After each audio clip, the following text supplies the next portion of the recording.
ఆంధ్రప్రదేశ్‌లో మద్యం కేసులు విచారిస్తూ ఉన్నటువంటి విచారణ సంస్థ సిట్ చాలా విమర్శలు ఎదుర్కొంటుంది. పొలిటికల్‌గా వైఎస్ఆర్ కాంగ్రెస్ పార్టీ వైపు నుంచి కూడా చాలా విమర్శలు ఎదుర్కొంటున్నారు. వాళ్ళ నుంచి విమర్శలు ఎదుర్కోవడమే కాదు, ఈ కేసులలో వాళ్ళు ఎవరినైతే అరెస్టు చేస్తూ ఉన్నారో, అరెస్టు చేసిన వాళ్ళ దగ్గర నుంచి కూడా వీళ్ళు తీవ్ర విమర్శలు ఎదుర్కొంటున్నారు. ఏమని? వాళ్ళకి ఇష్టం వచ్చినట్లు వాంగ్మూలాల మీద సంతకం పెట్టమంటున్నారు. మేము పెట్టడం లేదు, ఆ వాంగ్మూలం మేము ఇవ్వలేదు, వాళ్ళు చెప్పినట్లు వినలేదని మమ్మల్ని కొడుతున్నారు అని చెప్పి కొందరు ఆసుపత్రి పాలవి కూడా అయ్యారు. చివరెడ్డి భాస్కర్ రెడ్డి వాళ్ళ గన్మెన్లు చెప్పినట్లు వినలేదని కొడుతూ ఉన్నారు, వేధిస్తున్నారు, కుటుంబ సభ్యులను వేధిస్తున్నారు, కావలసినట్లు సంతకాలు పెట్టమంటున్నారు అని రకరకాలుగా. సో ఈ విచారణ స్టార్ట్ అయిన దగ్గర నుంచి కనుక విమర్శలు ఎదుర్కొంటున్నారు.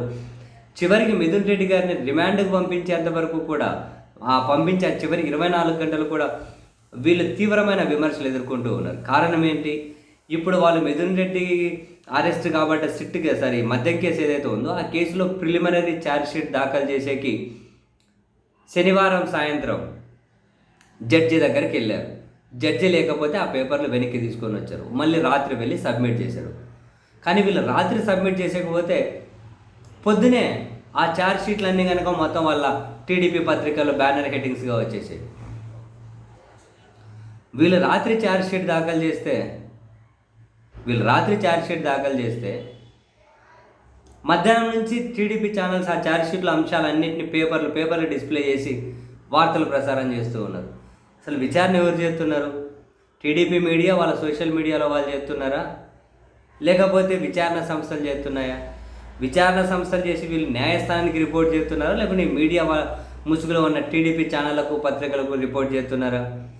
వీళ్ళకంటే ముందు మరికొన్ని సోషల్ మీడియా అకౌంట్లలో ఏమంటారు, even MP Mithun Reddy's phone data ఏదైతే ఉందో that has appeared and TDP social medias accounts అండి. ఆయన ఫోన్ కాల్స్ మాట్లాడారు, వీళ్ళకు మాట్లాడారని ఎప్పుడో నిన్న మధ్యాహ్నం అప్పుడే టీడీపీకి సంబంధించి పనిచేసే సోషల్ మీడియాలో వీళ్ళు కూడా వేరే దేశాల్లో ఉండి టీడీపీకి పనిచేస్తారు చూడు, వాళ్ళు ఏది బుద్ధిపడితే అది పోస్ట్ చేసేస్తూ ఉంటారు. సున్నితమైన డేటా కూడా మిథున్ రెడ్డి కాల్ రికార్డింగ్స్ వాళ్ళకి ఎట్లా వెళ్ళిపోయింది? ఆ డేటా ఎట్లా పోయింది? వాళ్ళకి ఆ డేటా ఎట్లా పోయింది? ఛార్జ్షీట్ రాత్రి వేశారు, ఇది ఒక సున్నితమైన సమాచారం కదా, ఇది కానీ ఎట్లా పోయింది? అధికారం ఉంది అంటే మన దగ్గర ఉండే సోషల్ మీడియాలో చెత్త పోస్టులు పెట్టుకునే వాళ్ళు కూడా పెద్ద వాళ్ళు అయిపోతారో, పెద్ద హీరోలుగా చలామణి అయిపోయి వాళ్ళ చేత ఈ సున్నితమైన డేటా కనుక పోస్ట్ చేయించేస్తారా? ఎంత దారుణం చూడండి. రాత్రి ఛార్జ్షీట్ అయితే మధ్యాహ్నం నుంచి ఆయన ఎవరితో ఫోన్ మాట్లాడారు, ఏ ఫోన్ అని ఆ డేటా పేపర్లన్నీ అప్లోడ్ చేస్తున్నారు. కానీ ఎవరు సీరియస్గా తీసుకోరు. న్యాయస్థానాలు అడగాలి కదా, ఎట్లా అవుతున్నాయి, ఎందుకు వాళ్ళు ఆ డేటా ఎట్లా వెళ్తుంది, మాకంటే ముందు బయట సబ్మిట్ చేస్తున్నారా మీరు అని చెప్పి విచారణ సంస్థను అడగాలి కదా. ఎవరిని అడగరు.